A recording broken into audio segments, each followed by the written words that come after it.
आयोग की बैठक हुई, चिराग जी, ममता बनर्जी बीच बैठक से निकल गई, कह रही थी माइक बंद कर दिया, बोलने का समय नहीं मिलता, क्या कहेंगे आप इसमें? देखिए, उस बैठक में नीति आयोग की उस बैठक में मैं भी मौजूद था और ये सरासर गलत इल्ज़ाम है कि किसी का माइक वहाँ पे बंद कर दिया गया। पहली बात तो जब ये विपक्ष बोलता है कि माइक बंद कर दें, उस माइक का कंट्रोल वहाँ पे बैठे किसी भी व्यक्ति के हाथ में नहीं होता है, उस व्यक्ति के खुद के हाथ में होता है। ना लोकसभा में, ना राज्यसभा में, ना ऐसी किसी बैठकों में।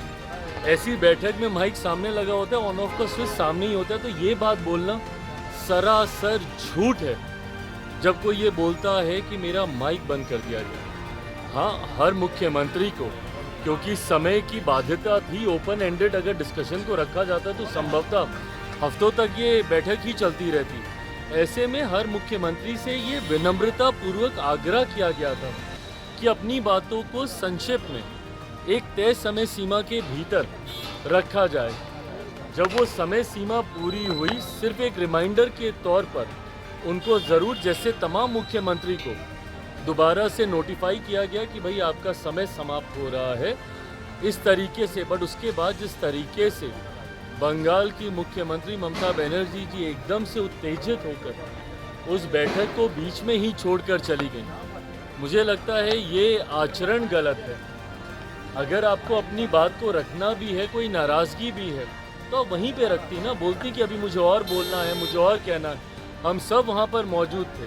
प्रधानमंत्री जी स्वयं उनको सुनना चाहते थे, वित्त मंत्री जी स्वयं वहाँ पे मौजूद थी, वो भी चाहती थी कि भैया क्या बजट को लेकर वो अपनी बातों को रख रही हैं। बट जिस तरीके से उनका आचरण था, इससे ऐसा लगता है कि विपक्ष की पहले से ही ये सोची समझी एक रणनीति का ये हिस्सा था कि वो जाएंगी, हंगामा खड़ा करेंगी और नीति आयोग जिस मकसद के साथ हम लोग वहाँ पर बैठे थे, उसके मकसद को डाइवर्ट कर सिर्फ अपनी ओर पूरा ध्यान केंद्रित करने के उद्देश्य से ये इस तरीके की कार्रवाई की गई है। कांग्रेस के साथ 4 सीएम ने बैठक को अटेंड नहीं किया, बॉयकॉट कर दिया और उन्होंने कहा कि हमारे साथ बाकी स्टेट के साथ नाइंसाफी हुई है, जिस तरीके का बजट आया है। भाई, मेरी समझ के परे है। अगर आपको ऐसा लगता भी है, किसी भी राज्य को अगर ऐसा लगता है कि उनके साथ नाइंसाफी हुई है, तो यही वो उचित फोरम है ना।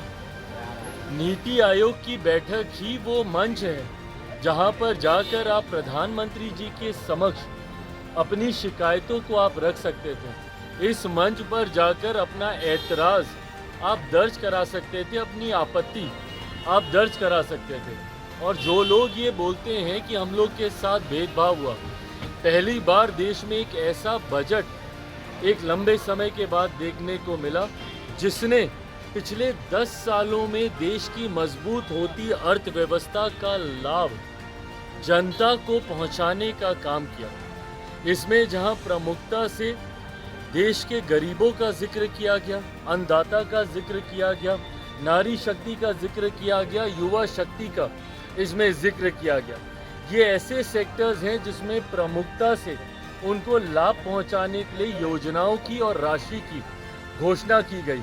जो राज्य कहते हैं कि उनके साथ अनदेखी हुई, क्या उनके राज्य में गरीब नहीं है? क्या उनके राज्य में महिलाएं नहीं हैं? क्या उनके राज्य में किसान नहीं हैं? क्या उनके राज्य में गरीब वर्ग से आने वाले युवा हो, महिलाएं हो, किसान हो, क्या ये लोग नहीं हैं? तो सिर्फ राजनीतिक हंगामा करने के लिए मैं दावे के साथ कहता हूँ कि भाई ये लोग पिछले बजट भी निकाल कर दिखाएं कि किस किस राज्य को कितना कितना आवंटन किया गया है जब सरकार कांग्रेस के नेतृत्व में चल रही थी। यूपीए की सरकार हो या उसके पहले की सरकार हो, कितने राज्यों का जिक्र किया गया।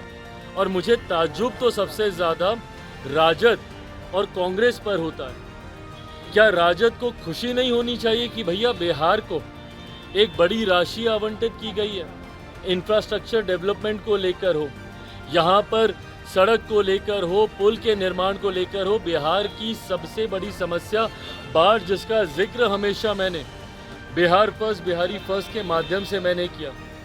उस बाढ़ को लेकर लगभग 11,000 करोड़ की राशि अलग से आवंटित की जाती है। ऊर्जा को लेकर अलग से राशि आवंटित की जाती है। इंफ्रास्ट्रक्चर को लेकर राज्य में अलग से राशि आवंटित की जाती है।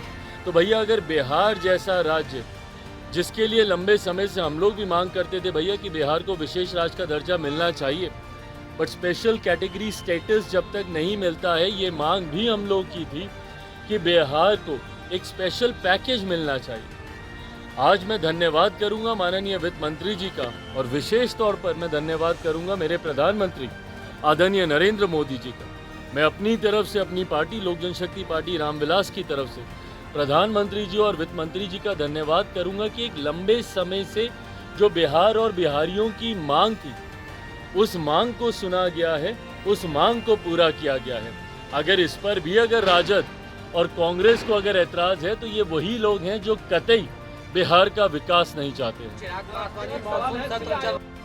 अगर आप इस वीडियो को फेसबुक पर देख रहे हैं तो फेसबुक पेज को लाइक कीजिए और वीडियो को शेयर कीजिए।